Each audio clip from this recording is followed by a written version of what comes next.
Magandang gabi po sa lahat, Luzon, Visayas, Mindanao, kung saan kayong panig ng mundo po. 5:40 na, gabi na po. Ayan. Maraming salamat po sa nanonood ng aking YouTube channel, lalo-lalo na aking mga subscriber, Luzon, Visayas, Mindanao, kung saan kayong panig ng mundo po. Ayan. Thank you so much po sa aking mga subscriber po. Ayan. Medyo pag nagtagal-tagal po ang ating vlog po, magpapalaro ho tayo. Kaya maraming salamat po sa aking mga subscriber. Ayan po. Makakapili tayo bawat ano. Ayan po.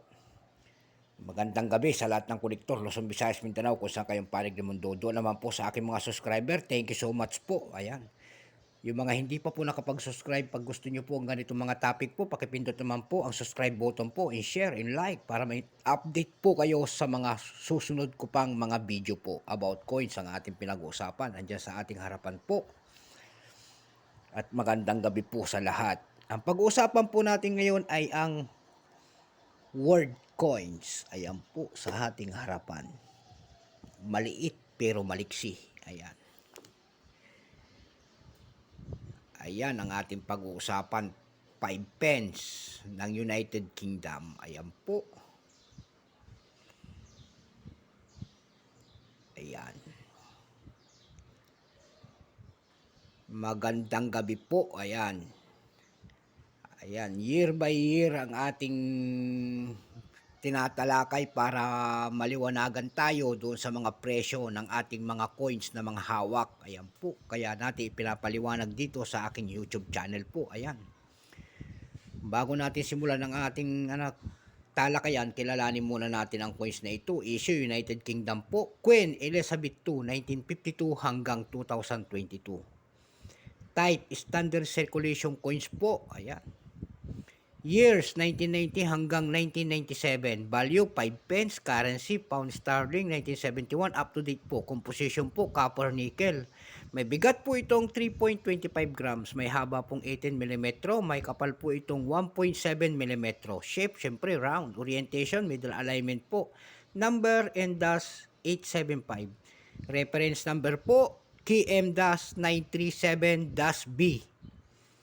Ayan po. Yung 1995 nito sa United Kingdom po, 3 pirasong variety po ang kanilang ginawa. Ayan, 3 labas din. Iba-iba. Year by year, iba-iba po. 3 klase po. May tinatawag sila rito sa coins na ito ng BU. Ayan po. May Obverse B. Ayan po. May Proof. Ayan. So, 3 klase. Dako tayo dun sa BU. Ayan. Yung 0.7%. Ayan po. 0.7% po. Ang ginawang mintage po noon ay 105,647 piraso po. Ayan. Wala siyang price. Wala siyang selling price doon sa ating platform po. Wala pa siyang presyo. Kaya dumako tayo doon sa ating pangalawa na Obverse B. 20% po. Ayan, parang common to. Ito, hawak natin. Ayan po. Ang mintage po naman noon kung ilang piraso ay 183,384 piraso lamang. Ayan po. Mayroon na siyang selling price doon sa ating numista.com. Yung kanyang extra fine, 14. Almost uncirculated, 14. Uncirculated, 14 din. Pare-parehas po, palaspas, 14. Ayan po, walang pagkakaiba. Dumako naman po tayo doon sa 1995 proof. Ayan, proof niya. 0.8%. Ayan. Ilang piraso namang ginawa noon na mintage po? 6,639 piraso lamang. May price na siya sa selling price doon sa ating platform. Ang kanyang ang circulated po pala ay 160. Ayan po.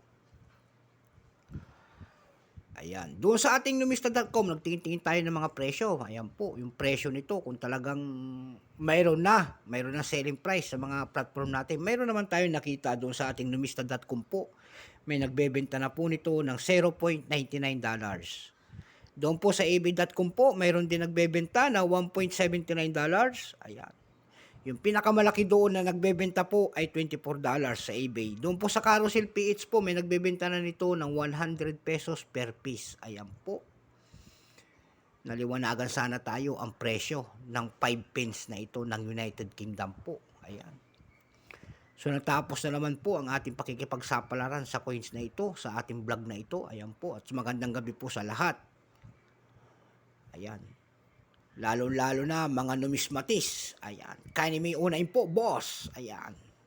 Binabati ko. Money collector po. Ayan. Binabati ko po kayo. Matatay money collector. Pahingi naman dyan. Ayan. Lalambing lang po. Ayan. Yan ang ating mga numismatis na magagaling. Na iniidolo.